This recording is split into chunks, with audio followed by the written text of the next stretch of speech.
नमस्कार। जैसा मैंने कहा था कि आज आप सबों के बीच शाम 5 बजे लाइव आऊँगा। आप सभी लोगों को आपके अपने इस सुधीर कुमार श्रीवास्तव की ओर से नमस्कार। विगत कुछ दिनों की घटनाओं को अपने अगल बगल और जो न्यूज़ चैनल्स वगैरह सब में देखा, उसके आधार पे सोचा कि आप लोगों के बीच अपनी बातों को शेयर करूं। इसी के मद्देनजर आज मैं आप लोगों के बीच लाइव आया। तो फर्स्ट ऑफ ऑल मैं क्या कहूँ, अभी इधर किसकी शिकायत करूँ, ये किसकी शिकायत करूँ। बहुत सारे मेरे मित्र, मेरे भाई, मेरे दोस्त कहते हैं कि Sumit Kumar, thanks to come on live. बहुत सारे मित्र भाई मेरे कहते हैं कि सुधीर, जब लाइव आकर जो कमेंट करते हो या बोलते हो तो डर नहीं लगता। तो जैसा मैंने अपने पहले के लाइव में भी कहा था आप लोगों को कि, और मैं फिर आज मैंने एक ही चीज अपने लाइफ में सीखा है और अपने लाइफ में मैं अनुसरण करता हूँ। और जैसा मेरे सीनियर्स और मेरे सारे बड़े साथी, समकक्ष या सहयोगी सभी का, तो मैं सबों से यही कहता हूँ। एक इतिहास में मैंने एक स्टेटमेंट पढ़ी, जब मैं अपने एकेडमिक लाइफ में था, the sword of Tipu Sultan. तो मैंने सुना था और पढ़ा भी था कि 100 दिन भेड़ बकरी की तरह जीने से अच्छा है एक दिन शेर की तरह जी। और मैं अपने हर एक पल को और हर एक दिन को प्रयास करता हूँ कि ऐसे जीव ताकि लोग मुझे याद करें, मेरे कार्यों को याद करें, मुझे याद रखे ना रखे, मेरे प्रयासों को, मेरे कार्यों को लोग याद करें। और यदि मेरे प्रयासों और मेरे कार्यों से एक व्यक्ति भी मोटिवेट हो जाता है तो मेरे लिए काफी गर्व की बात होगी। मैं अपने आप को काफी सौभाग्यशाली समझूंगा। तो शिकायत का तो ढेरों पिटारा है, किसके बारे में और क्या शिकायत करूं। शुरुआत मैं अपने देश की सबसे पहले पत्रकारिता और मीडिया से करता हूं।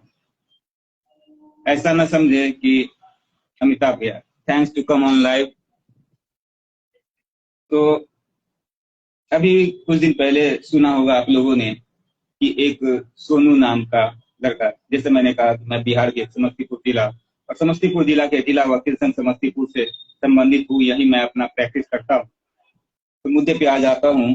तो बता रहा था मैं कि एक सोनू नाम का लड़का जब बिहार के मुख्यमंत्री नीतीश कुमार से मिलते हैं और अपनी बातें रखते हैं, किस तरह पत्रकार और पत्रकारिता यहाँ का सत्ता या अपने टीआरपी के लिए काम करते हैं, सबसे पहले आज मैं इन पे डिस्कस करूँ। तो ना सोनू ने कभी कुछ कहा किसी पत्रकार से कि आकर के मेरा इंटरव्यू लो।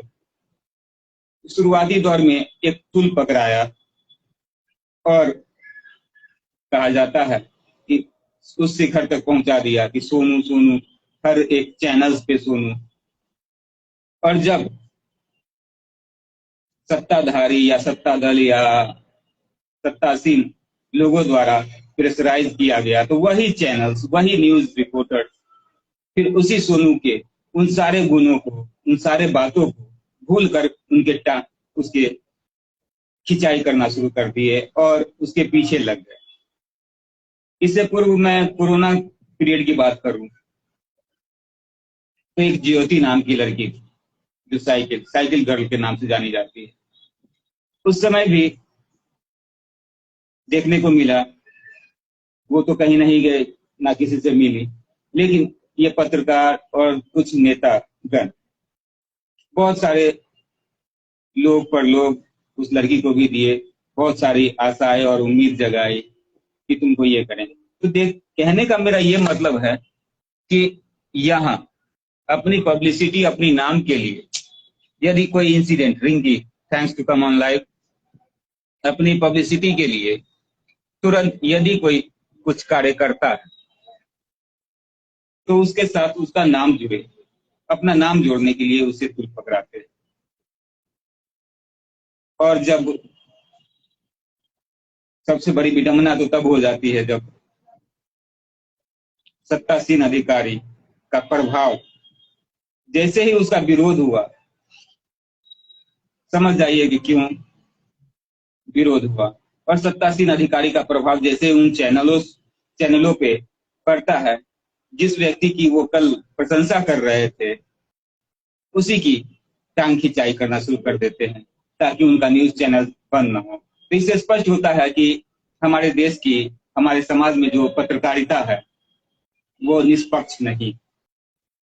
ढेरों सैकड़ों उदाहरण ऐसे देखने को मिलेंगे और आए दिन देखने को मिलते हैं। तो क्या कहूं, रह गई बात सिर्फ सत्ता की ही नहीं, मैं अभी प्रशासन, बिहार की ही अपनी बात ले लेता हूं। तो विडंबना है, और जैसा मैंने अपने पिछले लाइव में भी एक बार कहा था कि बिहार में जो शराबबंदी लाई गई काफी एप्रिसिएबल थी, लेकिन जब इस शराबबंदी प्रक्रिया को, जिसे सर्कुलेट करना था, किया गया, तो उसमें क्या कहूं, मैं अब प्रशंसा नहीं कर सकता, क्योंकि 2016 से बिहार में शराबबंदी लागू है। लेकिन अगर 2 साल की बात होती तो मैं कहता कि यहाँ का एडमिनिस्ट्रेटिव पोर्शन प्रयासशील है, प्रयत्नशील है, और आज नहीं तो 6 महीना, साल भर बाद बिहार में एक ऐसी स्थिति बन जाएगी कि एक जगह भी शराब नहीं। लेकिन ऐसा देखने को नहीं मिल रहा है, बल्कि उल्टा मैं ये कहूंगा कि हमारे राज्य के, हमारे जिला के, हमारे क्षेत्र के सारे युवा वर्ग का भविष्य गर्त में जा रहा है। जो युवा वर्ग हमारे राज्य, हमारे बिहार या हमारे क्षेत्र के, हमारे जिला का नाम रोशन करते थे, वे इन शराब के कारोबार में फंसकर अपना, क्या कहें, आपराधिक इतिहास बनाते जा रहे हैं, जिससे आगे उनको नौकरी करने में भी काफी समस्या होगी या कहीं प्रयास भी नहीं कर पाएंगे। तो और इसलिए मैं कह रहा हूं कि एडमिनिस्ट्रेटिव पोर्शन, पुलिस प्रशासन अभी तक लाचार और बेबस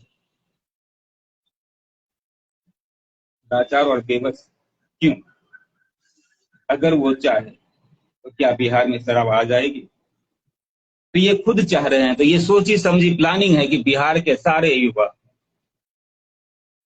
सारे युवाओं के पीठ पर एक अपराधी एक्साइज का ठप्पा लग जाए ताकि इनका भविष्य गर्त में चला जाए। और यही मंशा यहाँ के राजनीतिक दलों का है।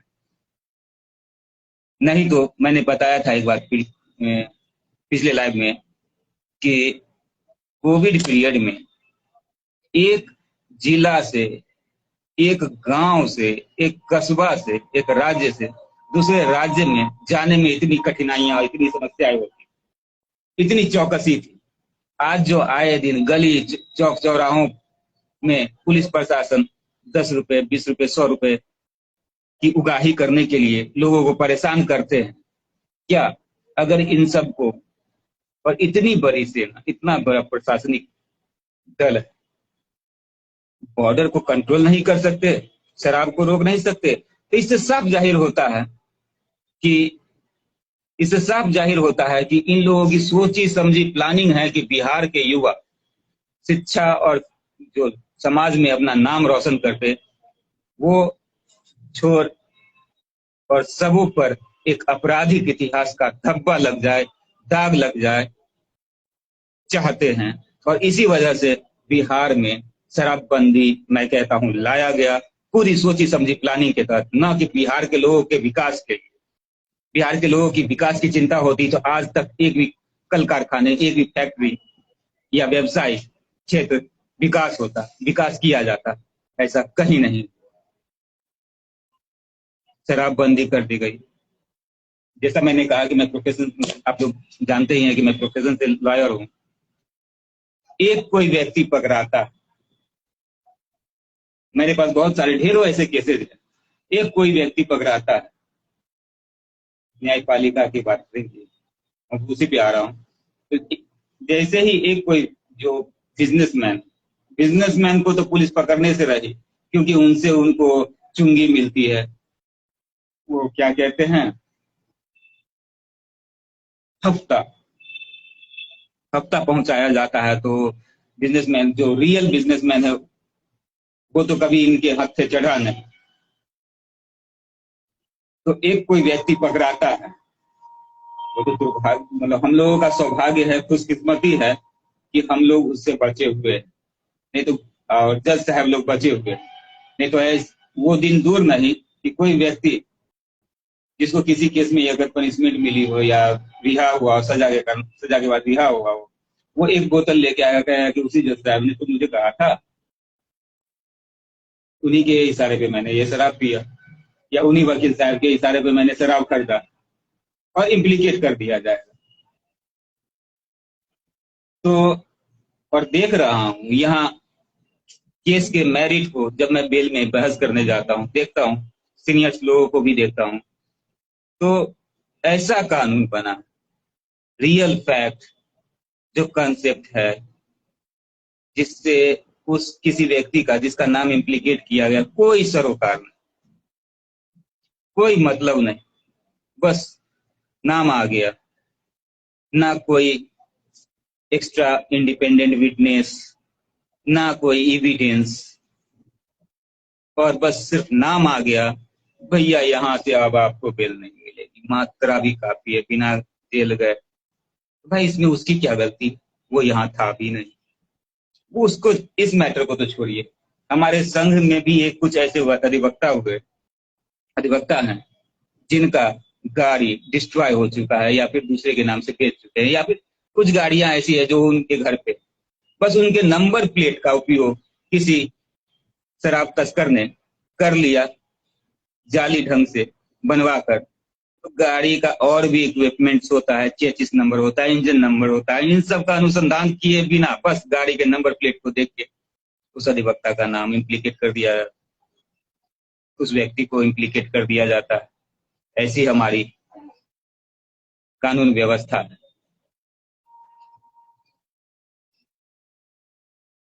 तो मैं क्या कहूँ इस तरह से, तो मैं गलत नहीं कहा। रह गई बात न्यायपालिका की, न्यायपालिका मुख्य दर्शक के अलावा यहाँ कुछ नहीं कर।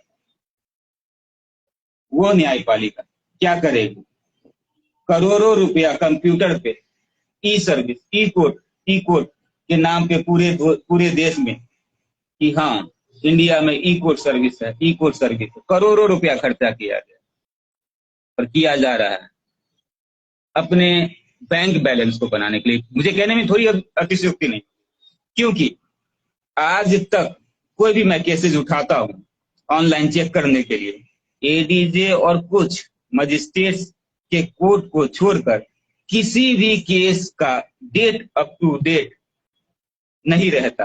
रिकॉर्ड पे कुछ, रजिस्टर पे कुछ, और ई सर्विस CIS में कुछ, 3 डेट, जिसमें हम लोग अधिवक्ता के साथ साथ न्यायार्थी सभी पिसते हैं।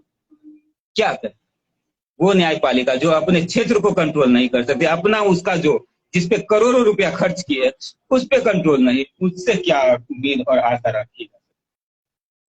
कहते हैं कि न्यायपालिका देश की मजबूत स्तंभ, और सबसे ज्यादा भ्रष्टाचार कहीं है तो इसी न्यायपालिका के क्षेत्र में। ये मैं नहीं कहता, ये तो आप लोग कभी अब मैं साबित कर सकता हूँ। एक तो सरकार बहाली नहीं करती है स्टाफों, तो हमारी न्याय व्यवस्था नाजायज स्टाफों पर टिकी हुई। अगर आज के डेट में हमारे कोर्ट परिसर से नाजायज स्टाफों को हटा दिया जाए तो मैं गारंटी के साथ कहता हूं कि एक भी काम कोर्ट में आगे नहीं बढ़े। वो तो गलीमत है कि वो नाजायज स्टाफ चंद फी के, चंद रुपयों के लोभ में हम लोगों का सहयोग करने को आतुर रहते हैं और देश में न्याय व्यवस्था पे लोगों का आस्था और विश्वास बना हुआ है।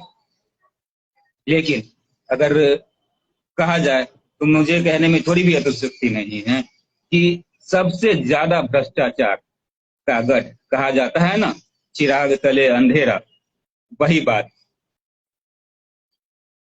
इसका जीता जागता उदाहरण मैंने बताया ना कि ई कोर्ट सर्विस का ही ले लिया जाए।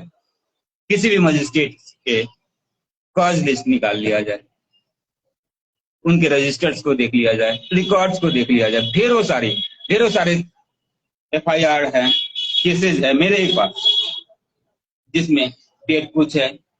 जाइए क्लाइंट्स लोगों से कौन सुनेगा?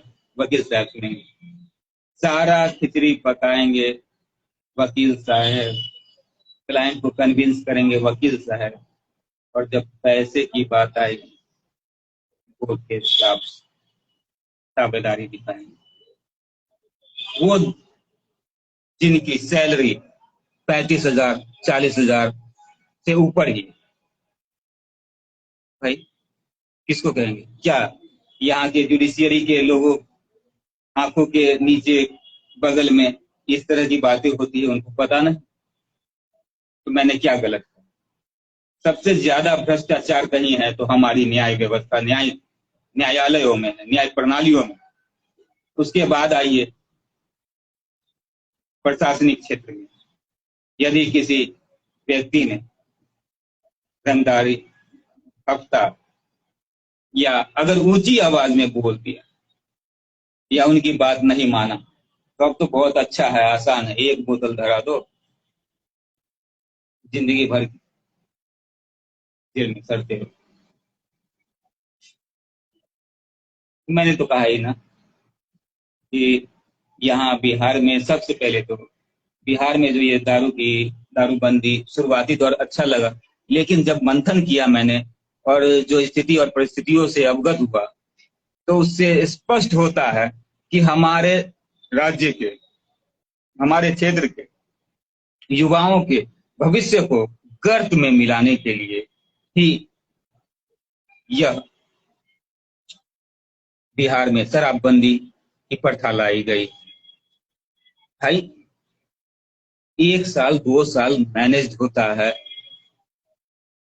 और शुरुआती 16 से लेकर 22 तक अभी तक कंट्रोल नहीं कर पाया, तो हटा दीजिए बॉर्डर के पास जो जहां से ये शराब एंट्री लेती है, वहां के सारे प्रशासनिक को काहे नहीं सस्पेंड करते हैं आप?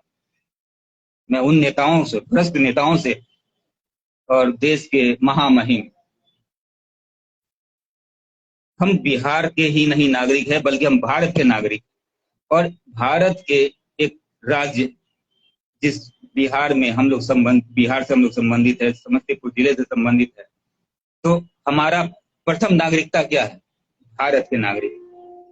तो एक नागरिक का भविष्य बर्बाद हो रहा है उस शराबबंदी के कारण, जिस शराबबंदी पे खुद यहाँ के मुख्यमंत्री का कंट्रोल नहीं।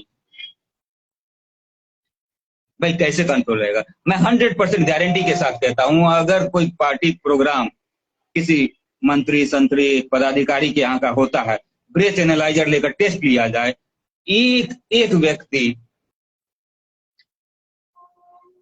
नशे में निकलेंगे, मैं 100% की गारंटी देता हूं इस बात। कहते हैं शराबबंदी, अरे सबसे बड़ी विडंबना तो तब होती है जब मजदूर वर्ग जो मोटा उठाते हैं, ठेला चलाते हैं, भाई शराबबंदी है ठीक, ताड़ी, जो ताड़ी पीता है, ये क्या बात? अगर वो मेहनत कश व्यक्ति एक बोतल ताड़ी नहीं पिया, 2 बोतल नहीं पिया, तो दिन भर जो वो काम किया उसका शरीर अलाउ करेगा? 50 किलो 100 किलो का वजन उठा करके जाता है, और उसे थोड़ा शरीर, अपने शरीर को राहत दिलाने के लिए, थकावट दूर करने के लिए उसने ताड़ी क्या पी ली? लगे पहुंच गए, गली कूचो चौर तक घुसते हैं। क्यों? ताकि पैसों की उगाही हो सके। ये भ्रष्ट प्रशासनिक पदाधिकारी, मैं सभी के बारे में नहीं कह रहा हूं, लेकिन क्या कहूं।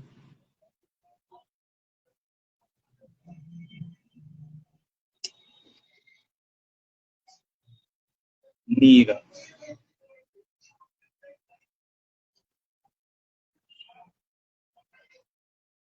तो यही बात है। यहाँ एक और सबसे बहुत देखा ही, मैंने यहाँ पत्रकार के बारे में ही कहा, अरे भाई, बहुत सारे ऐसे प्रतिभाशाली व्यक्ति हैं हर क्षेत्र में, तो अपने पॉलिटिकल इशू को बनाने के लिए, अपना पॉलिटिकल छवि बनाने के लिए उन मुद्दों को और उस समय उठाते। अभी किसी को ज्योति की याद नहीं, अब सोनू की भी किसी को याद नहीं, बस इलेक्शन था तो ज्योति ज्योति ज्योति, साइकिल गर्ल। उसके बाद तो ऐसी हमारी न्याय व्यवस्था है, ऐसे हमारे प्रशासनिक पदाधिकारी हैं, ऐसे हमारे सत्तासीन राजनीतिक दल हैं। मैं किसी पार्टी विशेष पे उंगली नहीं करूंगा। मैंने तो महामहिम भारत के प्रधानमंत्री, यहाँ तक कि राष्ट्रपति, क्योंकि हम लोग, कोई भी व्यक्ति भारत का निवासी सबसे पहले भारत का नागरिक, तो भारत के नागरिक का भविष्य कैसा हो, आगे कैसे प्रज्वलित हो, उज्जवल हो, जो देश का नाम रोशन करे, इस पर एक मिनट के लिए भी वो सोचे या सोचते हैं? जो शराबबंदी की कानून यहाँ के बिहार के मुख्यमंत्री महोदय ने लाया, क्या उसके बारे में कभी सोचा? अभी 2-3 दिन पहले की मैं बात बता रहा हूँ, पटना में राजीव नगर हुई था, तो वहां बुलडोजर चलाया गया। भाई, इनको भी देखा देखी हो गई यूपी के, तो भाई यूपी और बिहार में जमीन आसमान का अंतर। और यूपी में बुलडोजर चली, तो बुलडोजर चलने के पीछे उसका कुछ अलग एक्स्ट्रा रीजन था। और ये, तो वहां के लोगों का जो आक्रोश था वो गलत नहीं था। और वहां के डीएम साहब कहते हैं कि भाई, उनके एसपी को, उनके किसी पदाधिकारी को एक पत्थर लग गया, तब एक पदाधिकारी को किसी ने अनजाने में, जोश में, आक्रोश में आकर पत्थर मारा, तो इसका क्या? डीएम है उस क्षेत्र का एक अभिभावक, एक गार्जियन, जिसके सामने सभी बराबर है, उसका ये स्टेटमेंट। मेरे ये क्या एसपी सर, मैंने कल देखा है न्यूज में, जब राजेश रंजन, कोई पॉलिटिकल नेता थे, वो गए थे, तो उनके सामने ये स्टेटमेंट देते हैं कि मेरे एसपी को, भाई तुम्हारे एसपी तो बाकी आम जनता किसके हैं और किसके भरोसे हैं? हाँ? और वो जो भवन निर्माण हुआ था, तो क्यों चुंगी ली गई थी तुम्हारे पदाधिकारियों द्वारा? और जब निर्माण हो रहा था उस समय क्या कर रहे थे? चूड़ी पहने हुए थे। तो बहुत सारी बातें हैं ऐसी, एक ही दिन सभी तथ्यों को रखना उचित नहीं। फिर मिलूंगा मैं आप लोगों के बीच बहुत जल्द। आज के लिए इतना ही। बस यही आशा और उम्मीद रखता हूँ कि अगर ये मेरा वीडियो आप लोगों को पसंद आया हो और लगा हो कि हाँ, मेरी बातों में दम है या थोड़ा भी, तो इसे शेयर करें और हर एक व्यक्ति तक पहुंचाए, ताकि यहाँ की राजनीतिक व्यवस्था, प्रशासनिक व्यवस्था और न्यायिक व्यवस्था जो चरमरा रही है, उसे सुदृढ़ करने में लोग प्रयास करें।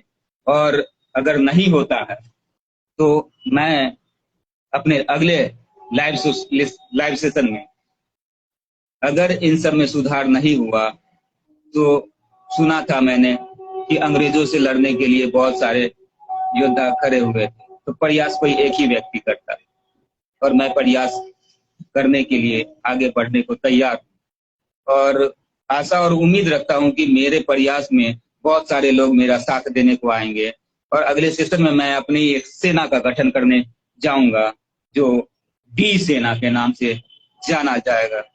और अगर इन सब में सुधार नहीं हुआ तो मैं उन तमाम अपने युवा भाइयों से, क्योंकि परिवर्तन कर सकता है तो कोई युवा वर्ग ही कर सकता है, अगर इन सब में सुधार ला सकता है तो युवा वर्ग ही ला सकता है।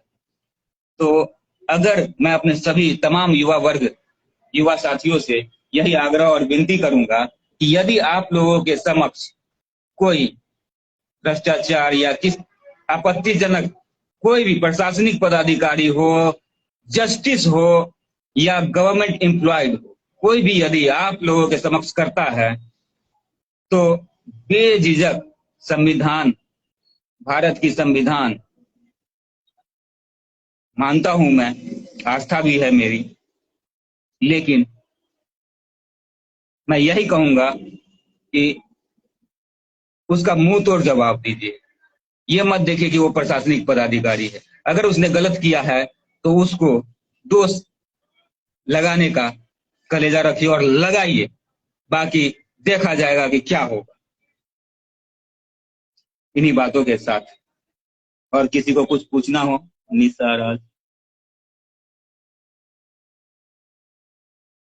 भोज, निशा पूछ रही है, भोज कर देंगे दीजिएगा, जब कहो तब मैं भोज कर दूंगा, कब खाना है? और किन्हीं को कुछ पूछना हो तो आप, और विशेष बातें मैं अपने नेक्स्ट लाइव सेशन में आप लोगों की सवालों का जवाब, तो मैं आज अपना ही बात रख करते चला गया। मैं आशा और उम्मीद रखूंगा कि आगे भविष्य में,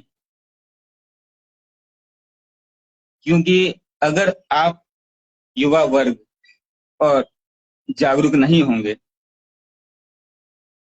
अब क्या करूं? कोई पसंद ही नहीं करती तो मैं क्या करूं, कहां से पकड़ के लाऊं किसी को युवाओं के लिए कोई? तो क्या कहें भाई,